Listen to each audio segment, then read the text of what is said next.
Mga katanungan, sasagutin, mga alalahanin, lilinawin. Ito ang programang katuwang nyo, mga kapatid, sa usaping batas, serbisyo publiko at politika. Maging sa kalusugan, pisikal man yan o espiritual. Mga kapatid, ako po si Chicky Verhel, pansamantalang humahalili kay Cheryl Cosim dito sa Sagot Kita. At lahat po kayo, napapakinggan nyo kami sa 92.3 Radio 5 True FM. Dito tayo sa totoo. Siyempre, hindi po mawawala sa Facebook ang ating programa. Live na live po tayo sa Facebook ng True FM. At kung kayo ay Signal subscriber, kami ay mapapanood o napapanood sa Channel 19. Tandaan nyo po yan. Tuwing Miyerkules po, alam nyo naman po, usapang politika tayo mga kapatid. At ang ating tututukan ay ang umuugong na impeachment case laban kay VP Sara Duterte. Siguro narinig nyo ito a few days ago, di ba?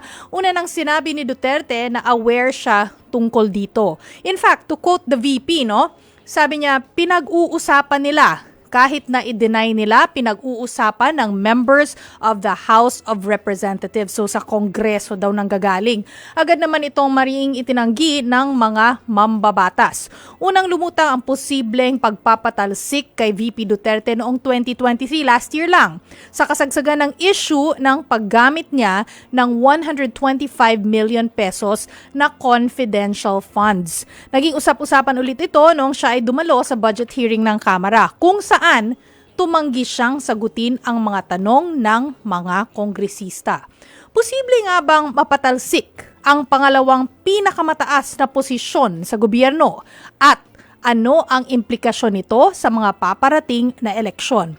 O eto, pag-usapan natin yan maya-maya lang, kasama ang ating guest experts. Kaya ihanda na ang inyong mga komento dahil sagot ko kayo sa Usaping Politika. Okay, ating question of the day mga kapatid, ano ang opinion mo sa usap-usapang pagpapatalsik kay Vice President Sara Duterte? I'm sure marami sa inyo ay marami ring opinion patungkol dito. Kung may gusto kayong i-share, mag-comment lang sa ating live stream mga kapatid. Kung may nais itanong, tumawag sa ating tanungan hotlines 8631-5788 or 8631-6674. Again mga kapatid, ang mga tanungan hotlines po natin ay 8631-5788 or 8631-6674. At dahil Burr months na, may maaga kaming pamasko sa inyo. Mananalo! Yes, mananalo ng 500 pesos ang may pinakamagandang komento. Kaya galingan nyo yan mga kapatid. Karirin. Ang gagawin nyo lang ay sagutin ang ating question of the day at i-share ang ating live stream. Take note, dapat naka-public ang pag-share nito. Okay? Yan. May may footnote yan dyan. Okay mga kapatid. At this point, makakausap natin via StreamYard si Attorney Barry Gutierrez. Siya po ay isang law professor at dating vice presidential spokesperson ni dating VP Leni Robredo. Magandang hapon, Attorney. Magandang hapon, Miss Chicky. Attorney, grabe. Ang tagal na natin hindi nag-usap. Actually, nag-guest to si Attorney sa ating mga programa dito, Madalas, dati. Lalo na during the elections. I think that's the last time I spoke with you apart from yung PM. Oo nga eh. Oo. Long time no see nga. Long time no see talaga. Long time no see and no hear. Oo, no talk, no message. Pero Attorney Barry, first of all, salamat at talagang binigyan mo kami ng time dito sa Sagot Kita. Attorney, gaano ba katotoo na spare tire lang ang Vice President at ano ba talaga ang kanyang mandato? Kayo po, naging eksperto kayo dito.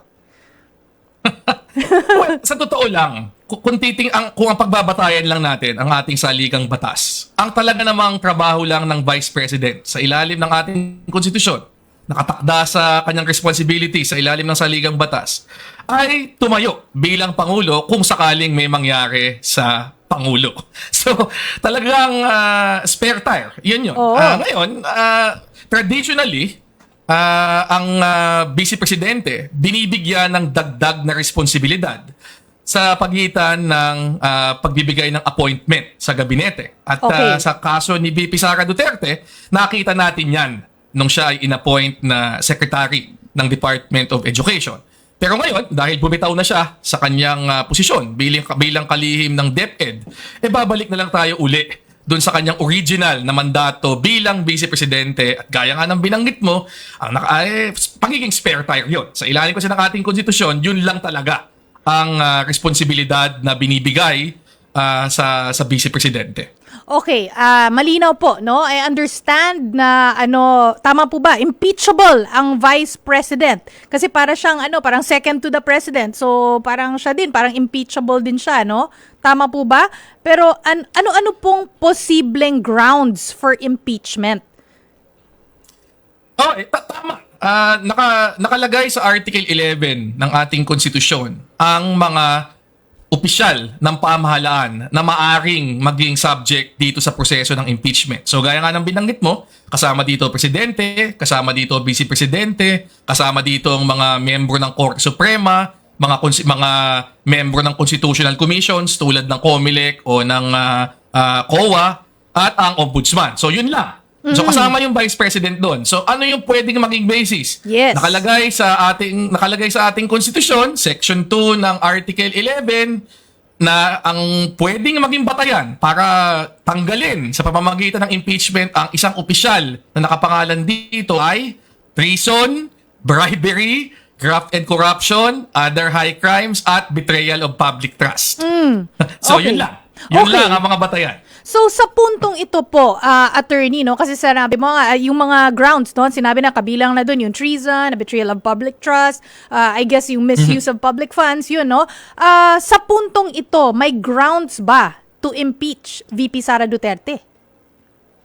Well, ganito yan eh.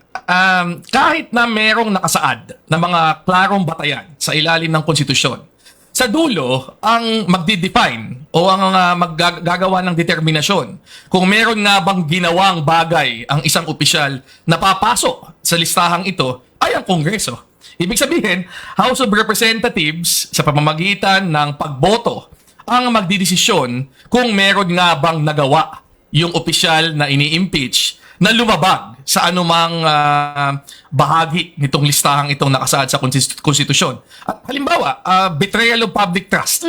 Isa yan sa mga pinakamalawak na mga dahilan para magkaroon ng impeachment.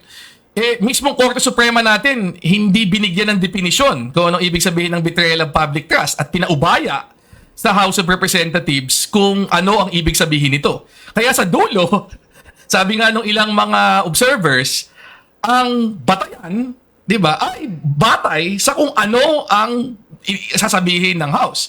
Ano yung makakakuha ng sapat na boto sa House of Representatives para masuportahan ng articles of impeachment. At sa kasalukuyan, sa ilalim ng ating konstitusyon, 1/3 ng total membership. So dahil 313 ang kasalukuyang members ng House, basta merong suporta ng at least 105 na kongresista yung reklamo laban kay VP Sara Duterte o sino mang ibang taong ini-impeach, ito ay magiging sapat para maituring itong articles of impeachment at aakyat na tayo sa impeachment trial sa Senado. So, ibig sabihin, sa madaling salita, tama ang magdidesisyon kung ano ba ang papasok dito sa listahang ito o hindi. So ano pala, no, since wala palang guidelines katulad ng na-mention ni attorney, no, na yung kunwari betrayal of public trust, what is the definition? Walang clear guidelines or walang clear definition on betrayal of public trust. Ibig sabihin, opinion ng mga miyembro ng Kongreso. Nakasalalay ang iyong future sa opinion ng mga kongresista natin. Tama po ba ang pagkaintindi ko? Tama yun. Batay sa judgment nila yan. So halimbawa, itong hindi niya pagsagot ng mga tanong dun sa budget hearing. Tingin ko, pwedeng sabihin ng ibang kongresista, ano na yan? Nag-a-amount na yan sa culpable violation of the Constitution. Kasi hindi mo sinusunod yung separation of powers at yung trabaho ng Kongreso na mag-exercise ng power of the purse. Ibig sabihin, dapat pag budget hearing, sumagot ka. Pag hindi ka sumagot, paglabag yan sa konstitusyon. Meron ding lumabas nung isang araw ng mga allegations na nagkaroon ng, overpricing, di ba? Doon daw sa mga laptop na binili ng DepEd sa panahon na si VP Sara Duterte ay kalihim pa. pwedeng palabasin na yan ay pasok sa graft and corruption, di ba? So yun yung mga nakikita kong sa kasalukuyan na lumabas ng issue na kung mamarapatin ng Kongreso ay maaring ipasok doon sa listahan ng mga batayan o ground sa ilalim ng Article 11 Section 2 para sa impeachment. At basta makakakuha ng sapat na boto, 105 votes, yan ang iaangat sa Senado bilang articles of impeachment. Oo, so of course, yes, opinion ng mga miyembro ng Kongreso, pero dapat may basehan o merong ebidensya, kumbaga, or not necessarily, talagang botohan lang ito. Well, sa dulo, boto, 'di ba? Pero 'di ba, sa nagiging proseso, halimbawa, kung dadaan pa ito sa Committee on Justice. Kasi isa sa mga bahagi ng proseso ng impeachment, kapag may nagsampa ng reklamo ng impeachment sa Kamara, dapat pumunta yan normally pupunta yan sa Committee on Justice. Trabaho ng Committee on Justice na i-review yung reklamo at bahagi doon sa kanilang i-review ay yung tinatawag na sufficiency in substance. Ibig sabihin, titingnan yung mga aligasyon, titingnan yung mga ebidensyang kinabit doon sa reklamo, at batay doon, sila ay gagawa ng desisyon, magbobotohan, kung sa tingin nila ay sapat na ito para maging batayan sa impeachment. So, totoo, sa dulo, botohan, pero hindi naman pwedeng basta kahit ano na lang. Di ba? Correct. Kahit papaano, merong dapat tutungtungan na issue, merong dapat tutungtungan na ebidensya, meron dapat pagbabatayan na halimbawa mga testigo o kaya mga documentary evidence, at makikita natin yan sa mga nakaraang pinagdaanan nating impeachment, 'di ba? Nagkaroon ng parang tumatayo yung House bilang parang korte, 'di ba? Na tumatanggap sila ng mga ebidensya, nakikinig sila sa mga testigo, pinag-aaralan nila yung mga dokumentong sinasubmit, at batay doon sila ay boboto. Oo, tama naman. Kailangan naman botohan. Demokrasya tayo eh. Attorney, itong unang umugong, no, ang usapang impeachment ni VP Sara Duterte noong last year lang, 2023, dahil sa confidential funds. Ang laking issue nito, naalala ko. Sa tingin mo, attorney, possible ground ito? Itong confidential funds? Posible dahil gaya nga ng mga inirace ng mga ibang mga eksperto, 'di ba, na gumawa ng pag-analisa dito sa issue na ito. Yung confidential funds issue, may kinalaman 'yan sa tamang pag-appropriate o tamang paggamit ng pera mula sa kaban ng bayan, 'di ba? Sinasabi ng ibang eksperto, pag labag sa ating konstitusyon, particularly yung provision na bawal maglipat, okay, ng mga provision ng pera mula sa isang appropriation item papunta sa ibang appropriation item na walang pahintulot ng Kongreso. Kasi nga, yung power of the purse sa ilalim ng ating konstitusyon, yung kapangyarihan na magdikta kung saan pupunta ang pera, saan paggagastusan, Kongreso yan eh. Dito sa kaso ng confidential funds, lalo na yung confidential funds ni VP Sara Duterte noong 2022, dinagdag yun sa kanyang budget. Ibig sabihin, sa original na General Appropriations Act ng 2022, walang item ng confidential funds ang nakalagay sa OVP. Pero tumanggap siya, diba, ng confidential funds at ginastos niya. Ito nga yung naging napaka-popular niyan kasi 11 days, naubos yung 125 million na confidential funds. Okay, so sa ganon, pwedeng sabihin na ito ay culpable violation of the Constitution. Pwede rin sabihin na ito ay betrayal of public trust dahil may pang-aabuso ng kapangyarihan na naganap. Dahil isipin mo, 125 million pesos na hindi naman dapat kayo ang gumastos, napunta sa inyo at inubos nyo sa loob ng 11 araw. So, ako nakikita ko na yung mga ganyang klaseng mga issues, lalo na kung masusuportahan ng ebidensyang papel, di ba? Halimbawa, yung mga mismong mga request for confidential funds na ginawa sa DBM, yung release ng pera at yung pag-transfer ng pera sa OVP. Lahat yan ay maaaring maging batayan para sa isang impeachment complaint kung sakaling itutuloy o magkakaroon sa House of Representatives. Since now po, attorney, ay nandito tayo sa usaping confidential funds, no? If I remember it correctly, nanggaling ito sa budget ng Office of the President. So, meron pong mga nagsasabi kasi na bakit daw hindi tina-target ang OP o Office of the President sa isyung ito. Ano po yung opinion po ninyo patungkol dito? Well, actually, hindi totoong hindi sila tinatarget legally. Nagsampa ng, alam ko, meron ng 3 kasong sinampa sa Supreme Court tungkol dito sa issue na ito. Kasama nga ako dun sa isa. Isa ako dun sa isang kaso, isa ako sa mga petitioners. At sa aking pagkakaintindi at pagkakaalala, lahat ng 3 kasong yan, pinangalan ng respondent, hindi lang si VP Sara Duterte bilang kumakatawan sa Office of the Vice President. Pero kasama din si Executive Secretary Bersamin. Kasama din ang kalihim ng DBM. Kasi tama nga naman, sa issue ng confidential funds, kahit na ang dulong tumanggap at gumastos ay ang OVP, ang nag-otorisa o ang nagpalipat ng perang yon mula sa mga pondo na nasa ilalim ng Office of the President ay ang mga opisyal ng Office of the President, yung Executive Secretary at yung kalihim ng DBM. So tama naman na talagang dun sa legal case sila ay sinama. Ngayon, ibang usapin yung lumalabas sa, di ba, sa social media, di ba, o sa media, na talagang dumikit kay VP Sara Duterte itong issue na ito. At sa tingin ko, hindi rin nakakagulat yon dahil sa dulo, siya ang gumastos. At siya ang humingi at siya ang gumastos, kaya siya yung pinaka nadidiin. Pero tama ka. Legally, may sala dito o ang kung merong kasalanan dito, merong paglabag na nagawa. Hindi lang yung opisina ni VP Sara Duterte, pero pati rin ang mga membro ng Office of the President na silang nag-authorize nitong transfer na ito in the first place. Tuhog-tuhog, may hierarchy kasi. Mga kapatid, para sa mga kakatune in lang sa atin ngayon, no? Ako po si Chicky Verhel, ito ang programang Sagot Kita. Kausap po natin si Attorney Barry Gutierrez.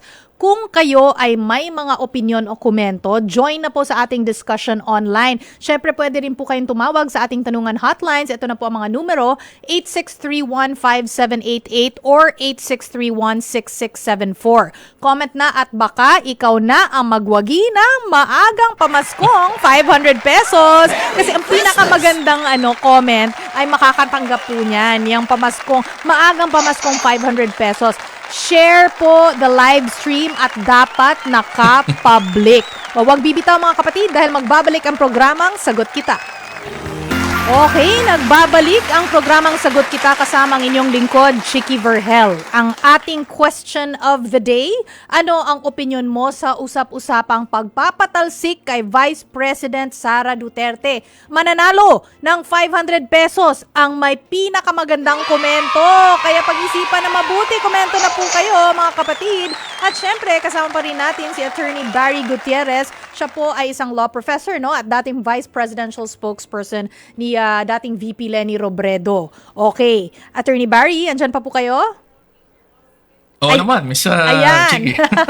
Attorney Barry, balik tayo dun sa ating topic. May mga nagsasabi na politically motivated naman daw ang calls for impeachment. Your comment po on this one? Well, talaga naman ang impeachment ay political process, di ba? Dahil ito ay sinasagawa sa pamamagitan ng mga political institutions. Sinisimulan sa House of Representatives at gagawin yung pagliliti sa Senado. Talagang political yung process. So, hindi natin pwedeng ilayo, di ba, sa usapin ng politika. Basta impeachment ang pag-uusapan. Hindi naman to parang ordinaryong kaso, di ba? Na gumaka ng krimen, kakasuhan ka sa piskal, papile sa korte, na talagang yun, legal na proseso. Pero ito, dahil hindi naman kailangan gawin ang impeachment, kahit mayroon pa nga nagawang paglabag o violation, maaaring pumasok na violation sa Section 2, sa dulo, kailangan magdesisyon yung mga political organs na ito, yung Kamara de Representante at yung Senado, na kumilos at isagawa nga itong impeachment process. Sa dulo, talagang masasabi mong lahat ng impeachment ay politically motivated. Lahat ng impeachment ay nakabatay sa political alignments na nag-i-exist sa loob ng Senado at sa loob ng Kongreso. So, ako, ano yun, kumbaga stating the obvious, yung ganong klaseng observation dahil lahat ng impeachment ay talagang merong elemento, malaking elemento ng politika. O at least nanggaling na po sa isang attorney po 'yan, no? Kasi I think 'yan yung laging misconception or iniisip kasi nila, well, ayaw nyo kasi si VP Sara kaya gusto nyo ipa-impeach ganun. Pero well, again, sabi ni Attorney Barry, well, politically motivated talaga. Huge part of the impeachment process is politically motivated. Okay, attorney, I'm sure na monitor nyo po na bumababa ang ratings ni Vice President Duterte, at least base dun sa mga recent surveys. Sa tingin po ninyo, kasi po kayo po ay naging Vice Presidential spokesperson, sa tingin nyo, based on your experience and what you know about the position of the Vice President, ano kaya ang dahilan nitong pagbaba ng ratings ni VP Duterte? Well, mahirap masabi for sure kasi 'di ba, hindi naman natin matatanong yung individual na mga tao 'di ba, kung ano ba talaga yung kanilang dahilan ba't nagbago isip. Pero kung ibabatay mo lang dun sa mga nangyari, 'di ba, over the last few months, yung panahon na unti-unting na-detect o na-monitor yung pagbaba ng approval ni VP Sara Duterte, pwede mong maidikit doon sa ano ba yung mga issue na lumabas tungkol sa kanya dito sa panahon na ito. Ako tingin ko, sa aking obserbasyon, yung simula talaga ng malaking pagbaba nung siya ay nagbitaw bilang sekretary o kalihim ng DepEd. Nung bumitaw siya, nag-resign siya at binitawan niya yung kanyang responsibilidad sa DepEd, diyan nagsimula yung pagbaba. At hindi katakataka yun dahil historically, kung ating alalahanin, lahat ng Vice President na nagkaroon ng parang public separation o paghihiwalay doon sa kanyang pangulong katambal, bumaba talaga ang rating. At lahat yan, si VP Leni, nung siya ay nag-resign mula sa HADSI noong December 2016, bumaba ng mga siguro almost 10 points yung kanyang rating. Si VP Binay, nung siya ay nagbitaw bilang housing secretary din nung panahon naman ni President Noynoy Aquino, bumaba din ang kanyang rating. Maski si Vice President Gloria Macapagal Arroyo, nung bumitaw siya sa gitna nung meron ng impeachment laban kay Pangulong Joseph Estrada nung 2000, bumaba din siya, 'di ba? Kahit na meron ng impeachment na nakasampa doon sa presidente na kanyang katambal. So, tingin ko meron talagang sentimiento ang madaming mga Pilipino na dapat yung vice president at yung presidente nagtutulungan, 'di ba? Parang magpartner kayo. At kapag bumitaw ka doon, 'di ba? Ikaw yung umalis, 'di ba? Bumitaw ka sa posisyon mo sa gabinete, meron talagang backlash. At tingin ko initially at least, yun ang naging dahilan doon sa pagbaba ng rating sa survey ni VP Sara Duterte. Ngayon, since then, madami ng ibang lumabas, di ba? Itong issue ng 10 million pesos na gagastusin para sa isang children's book na siya daw ang nagsulat, di ba? Yung pumuputok ngayon, yung na-issue na humarap siya sa Kongreso at sa Senado at ayaw niyang sumagot ng tanong tungkol sa budget. Yung dumabas nung isang araw na may mga anomalya dito sa pagbili ng mga laptop sa DepEd habang siya ay kalihim. Dagdag na 100 plus lang yung natayong classroom out of 6,000 na dapat naitayo noong 2023 habang siya ay kalihim. Ngayon, nagsisilabasan na lahat yan at kailangan nating makita kung magkakaroon ng epekto na lalong pagbaba sa kanyang approval rating. Kasi sa kasalukuyan, sa aking pagkaalam, wala pang survey na lumalabas na take into account itong mga recent na mga developments na ito. So, tingnan natin kung lalong papatuloy naman na bababa, pwede nating sabihin na yung paglabas nitong ganitong mga issue, dagdag dun sa kanyang paghiwalay sa unit team, di ba? Nung silang dalawa ni Pangulong Bongbong Marcos, ay yan ang siyang magiging dahilan sa kanyang patuloy na pagbaba sa approval rating. Oo, tama naman kasi we can only guess no dito sa mga dahilan kung bakit bumaba ang kanyang ratings dahil yung sa mga surveys mga kapatid ay hindi naman sila tinanong bakit bumaba yung trust rating mo kay VP Sara. Walang mga why. Ano lang parang rating lang talaga Oo. Alam ko attorney no ay nag-uusap na tayo about ratings ni VP Sara no. Pero balikan ko lang kasi hindi ko natanong ito kanina. Paano ba, and kailangan malaman to ng taong bayan dahil pinag-uusapan na nga ang impeachment, paano ba sinisimulan ang impeachment process at sino-sino ang posibleng mga key player dito? Okay. Ang simula ng impeachment talaga ay ang pag-file ng isang tinatawag na verified complaint sa House of Representatives. Verified, ibig sabihin, i-execute under oath nung tao na nagsasampa ng reklamo. So, susumpa yung tao, papangatawanan niya na totoo lahat ng sinasabi niya doon sa reklamong ito at yun ang isasampa sa House of Representatives. Ngayon, para umandar ito sa House, kailangan itong i-endorso ng at least one member ng House of Representatives. Isa lang. Okay? Isa lang. Oo. Pero kung isa lang ang mag-i-endorso, dadaan pa yan sa proseso sa Committee on Justice. So, pag-file ng impeachment, in-endorse, within 10 session days, i-refer yan sa Committee on Justice. Yung Committee on Justice tatanggap ng mga witnesses, magkasagawa ng hearing, at within 60 session days, maglalabas sila ng recommendation para pagbotohan sa floor. Pag pinagbotohan sa floor, kailangan makakuha ng at least 1/3, yung 105 votes, bago ito maangat sa Senado. Pero yan yung regular na process. Merong fast track, kumbaga. Meron yung pala. fast track ay ganito. Ganito yung fast track. Kung pag-file pa lang ng reklamo, meron ka na kagad 105 na kongresista na pipirma doon na sasabihin na ini-endorso namin ito. Diretso akyat na yon sa Senado. Yari. Hindi na yon dadaan sa Committee on Justice, hindi na yon dadaan sa botohan pa sa floor ng House.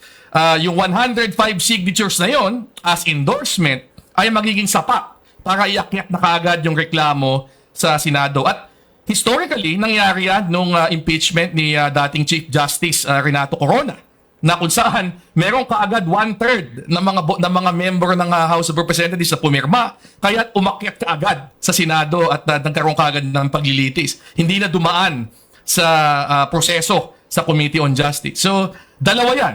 Yung regular track at yung fast track. Hindi ko lang alam kung mangyayari yan dito sa sitwasyon ni VP Sara Duterte. Oo nga. Hindi nga natin alam. So, yung 105 na sinasabi po ni Attorney Barry, base doon sa bilang ng mga miyembro ng kongresista ngayon, that's 1/3. Tama po ba, Attorney Barry? Sa ngayon. But that can change depending on the number of the bilang ng mga kongresista. Okay, linawin lang po natin kasi baka inisip nyo na 105 lagi ang kailangan. Okay, may basehan po yan. Okay, Attorney, sa tingin mo ba ay susuportahan ni Pangulong Bongbong Marcos ang impeachment kung umarangkada ito? Kasi syempre, marami nag-iisip parang wala na yung unity team Parang marami ng a lot of words have been thrown at each other sa kanilang mga kampo. Between their camps. Well, una, tingin ko sa mga nakaraang mga pahayag ni Pangulong Bongbong Marcos tungkol dito sa paghihiwalay ng unit team. He has been very diplomatic. Ibig sabihin, hindi niya kinikriticize, hindi niya directly inaatake si VP Sara Duterte. Diba? Sumasagot lang siya ng mga tanong kung siya ay na-address o siya mismo ay nakikriticize. Pero hindi siya bumabanat in turn. At tingin ko, magpapatuloy yung kanyang ganong strategy dito sa usaping ito. Kasi sa totoo lang, sa ilalim ng ating saligang batas, wala namang papel ang presidente officially doon sa impeachment process. At officially, baka pwede mong sabihin na, well, hindi naman na-under ang impeachment kung walang basbas, di ba, ng Malacanang. Pero officially, walang role ang presidente. So tingin ko, kung sakali mang magkakaroon ng impeachment process, talagang sisimulan yan sa Kamara at maaaring umakyat sa Senado, I don't think magsasalita siya directly at sasabihin niyang sinusuportahan ko to. O itong nananawagan ako sa aking mga kapartido sa Kongreso at sa Senado na bumoto para suportahan itong impeachment na ito. Tingin ko kung sasabihin niya, Well, direspeto ko ang proseso ng independent branch of government, yung House at yung Senate. At gagalangin natin kung ano man ang magiging resulta. Tingin ko ganun yung kasi never naman nagkaroon actually ever sa aking pagkakaalala na talagang nagsalita directly yung Pangulo para sabihin na sinusuportahan ko ito. Di ba? Dahil nga, sa totoo lang, wala naman siyang official na role. Ibang usapan kung behind the scenes, di ba? Meron siya mga kakausaping mga miyembro ng Kamara o ng Senado. Pero officially, tingin ko ang magiging linya dyan ay hands-off ang Malacanang at ang Pangulo kung sakali mang pupunta sa isang impeachment. Okay, so attorney, hypothetically speaking lang, kunwari, ano ang mangyayari kung sakaling mabakante ang vice president na post sa ating gobyerno? Okay, sa ilalim ng ating konstitusyon, kapag nagkaroon ng vacancy sa opisina ng vice president, natanggal through impeachment, halimbawa, hypothetically, magno-nominate ang Pangulo ng kapalit na vice president mula sa hanay ng Senado o ng Kongreso. So isang member ng House o member ng Senado. And then magbobotohan yung dalawang houses na yon, at kung makukuha ang majority vote, ma-affirm yung nomination ng presidente. So ibig sabihin, pipili yung presidente mula dun sa mga nakaupo na membro ng Kongreso at ng Senado, at kailangan sumang-ayon yung majority ng dalawang bodies na yon doon sa nomination para maupo at mahirang na vice presidente yung kanyang na-nominate. Nangyari na ito in the past. Nung natanggal si President Joseph Estrada at naging presidente si Vice President Gloria Macapagal-Arroyo, siya na yung naging Pangulo. Nagkaroon ng bakante na VP, di ba? Kasi umangat siya, di ba? So, ang ninominate niya, isang sitting senator, si Senator Tito Ginggona. At sumang-ayon ang Senado at ang Kongreso, kaya naging Vice President Tito Ginggona nung unang bahagi ng termino ni VP ni GMA. So ganun na magiging proseso kung sakali mang magkakaroon ng vacancy sa Office of the Vice President. Okay, we're talking about vacancy sa Office of the Vice President. Hindi to nangyayari or mangyayari pa, pero sakali lang ito, mga kapatid. Hypothetical lang. So attorney, ano ang posibleng epekto niyan, yung senaryong niyan sa mga paparating na eleksyon? Is there a possibility na baka mas suportahan pa ng masa si Vice President Sara Duterte? Okay, well, yun talagang wala makakapagsabi, di ba? Although, kung titingnan natin, nitong mga nakaraang mga linggo, di ba? Madaming nagiging banggaan sa pagitan ng dating magkasama sa unit team, di ba? Kampo ni Pangulong Bongbong Marcos, kasama yung kanyang mga alyado sa Kongreso, at kampo ni VP Sara Duterte, kasama yung kanyang mga alyado sa politika. At sa kabila ng paglabas, 'di ba, ng madaming mga issue at panawagan naman sa bahagi ng kampo ni VP Sara Duterte na magkaroon ng mga rally, 'di ba? Nagkaroon ng ilang panawagan sila, 'di ba? Yung Maisog Rally, yes, noong mga nakaraang buwan. Mas recently, yung rally para protektahan si Pastor Apollo Kibuloy sa Davao mismo. Dahil nagpunta pa siya doon at humingi siya ng paumanhin sa mga membro ng KOJC na bakit nagkamali ako na inendorso ko sa inyo si BBM noong 2022. Okay, so may ganon. Pero nakikita natin na kung pagbabatayan natin yung turnout dito sa ganitong klaseng mga pagkapatawag nila ng rally, pagkapatawag nila ng people power, medyo hindi masyadong nagkakaroon ng suporta.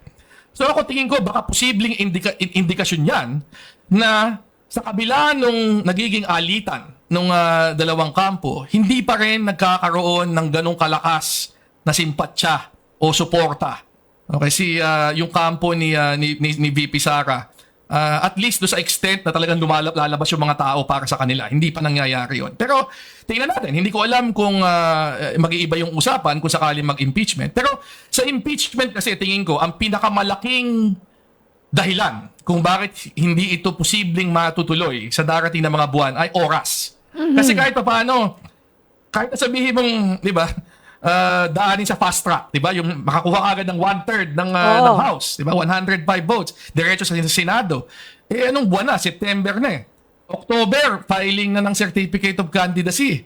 So halos 2 buwan na lang ang naiiwan kasi alam naman nating lahat, kapag nag-file na ng kandidatura ang mga kasalukuyang membro ng Kamara at yung mga re-electioning sa Senado, medyo wala na silang oras para tutukan pa ang isang matrabaho at malakas makaubos na panahon ng impeachment. So tingin ko ang biggest na hurdle sa isang impeachment na gagawin bago eleksyon ay yun. yung kawalan ng oras, 'di ba? At yung dahil malapit na ang filing ng certificates of candidacy at malapit na ang eleksyon. Pero ito dulo na lang. May Yes. malaking implikasyon ang impeachment sa possible political future ni Ayun. VP Sara Duterte. Sige, ano po? Kasi nakalagay sa ating konstitusyon na kung ikaw ay mai-impeach, 'di ba? Ikaw ay tatanggalin sa pwesto sa pamamagitan ng impeachment. Hindi lang tanggal sa pwesto ang resulta, kundi magkakaroon ng habang buhay na pagbabawal sa iyo na maupo sa anumang iba pang pwesto sa pamahalaan. Merong perpetual disqualification to hold public office. So ibig sabihin, kung siya ay matatanggal sa pwesto bilang VP dahil sa impeachment, na hindi na siya makakatakbo sa susunod na eleksyon. Kasi merong ban, merong pagbabawal. Pero sa ilalim forever ng ang ating ban konstitusyon. po. Oo, perpetual. So, Oo. ibig sabihin, habang buhay.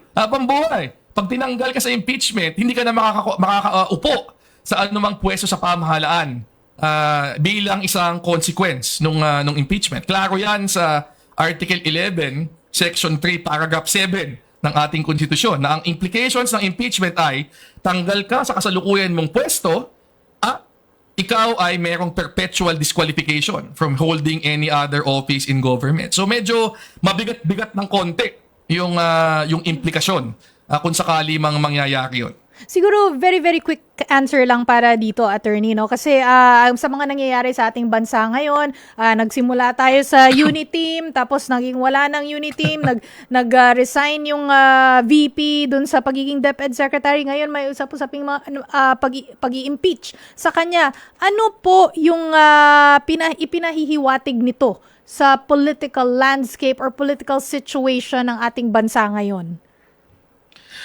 Well, tingin ko madaming na-disappoint. Kasi 'di ba, ang pangako ng unit team, magtutulungan kami, 'di ba? Para ititigil namin ang away, ititigil namin ang politika at magsasanib puwersa kami, 'di ba? Para sa kapakanan ng sambayanan.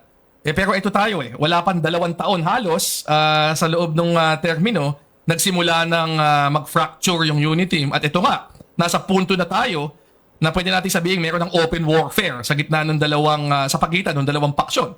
So talagang tingin ko klaro na nabasag yung primary na pangako ng unit team na ginawa noong 2022 na magtutulungan at magkakaisa dahil na hindi pa tayo umaabot sa midterms, sila na ay nagkaroon ng ganyang klaseng hiwalayan.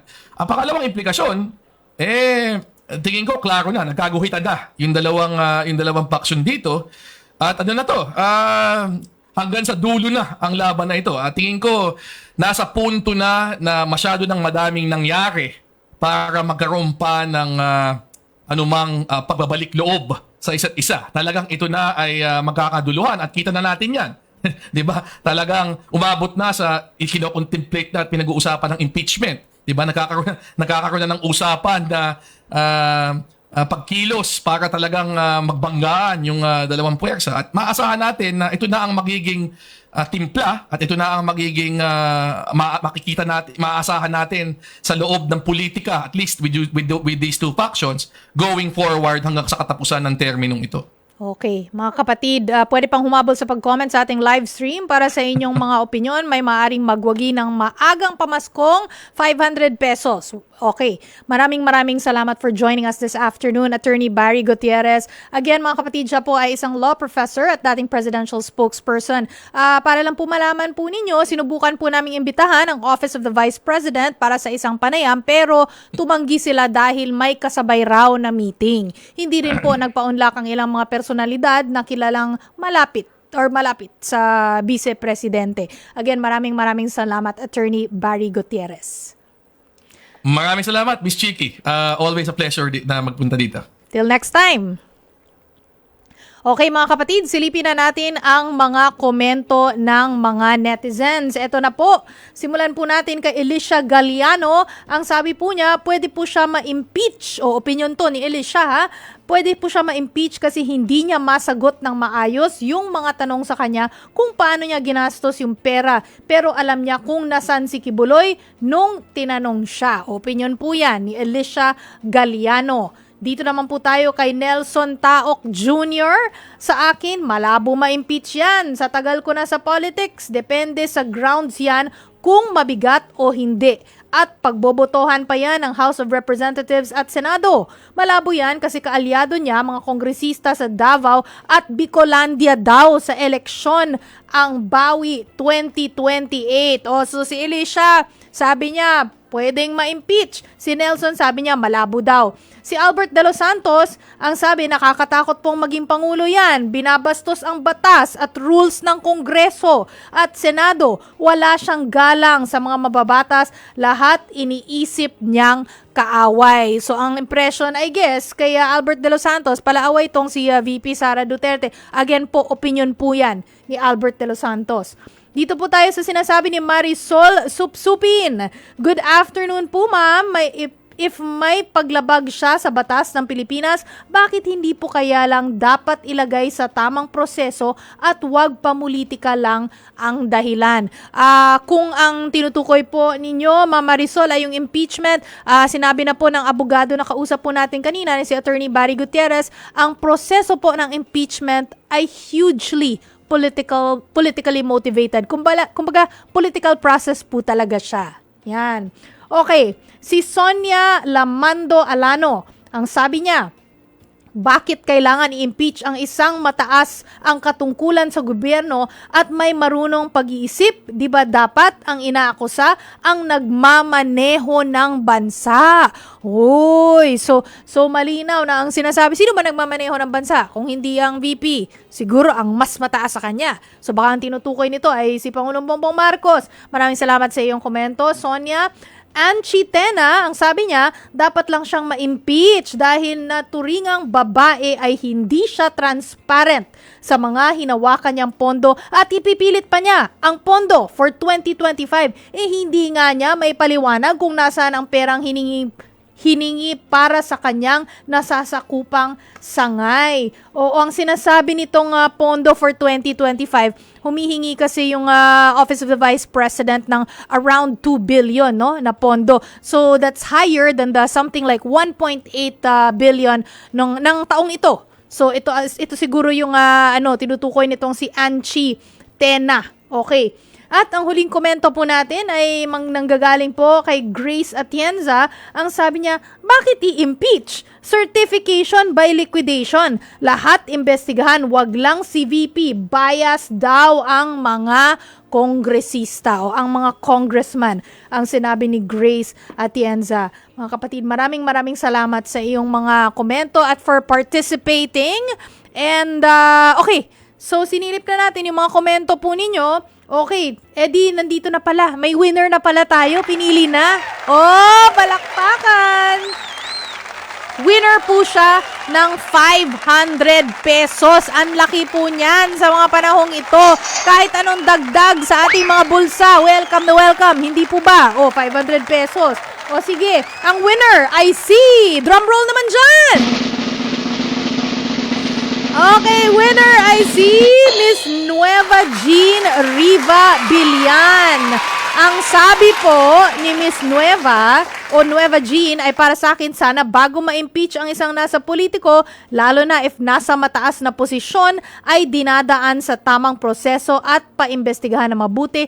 Kung mapapatunayan nga na nagkasala siya sa ating batas, ay karapat dapat nga siyang maparusahan at magbabayad sa batas. Very yung komento niya, very non-partisan, kumbaga, very neutral. Basta gusto lang niya, dapat sundin ang tamang proseso. Dapat ganon. Well, in fairness, dun sa sinasabing, since pag pinag-uusapan natin ang impeachment, in fairness, dun sa sinasabi nating impeachment, meron nga namang proseso na diniscuss natin, no? With Attorney Barry Gutierrez, di ba? So, mahaba din yung prosesong yun. Pero, sa dulo nga, ay since it's a political process, no? Ay opinion po ng mga kongresista. So, titingnan nila yung mga ebidensya, tapos, opinion nila ang magsasabi kung okay, pwede ba itong i-impeach o ka-impeach ba ito o hindi. So may botohan po nangyayari dahil nga po tayo ay isang democratic country. Demokrasya po ang rule ng ating bansa, no? So again, congratulations ang ating 500 pesos winner of 500 pesos, no, na si Nueva Jean Riva Bilian. Thank you very much at nakatuto ka dito sa Sagot Kita. O mga kapatid, paki-message sa 92.3 True FM Facebook page ang iyong, si Nueva Jean Bilian lang to, no? Paki-message po sa 92.3 True FM Facebook page ang iyong kumpletong pangalan at huwag kalimutan po ang contact number. Okay. At dyan nagtatapos ang isang oras na tanungan at sagutan sa ngalan po ni Cheryl Cosim. Ako po si Chicky Verhel. Sagot Kita.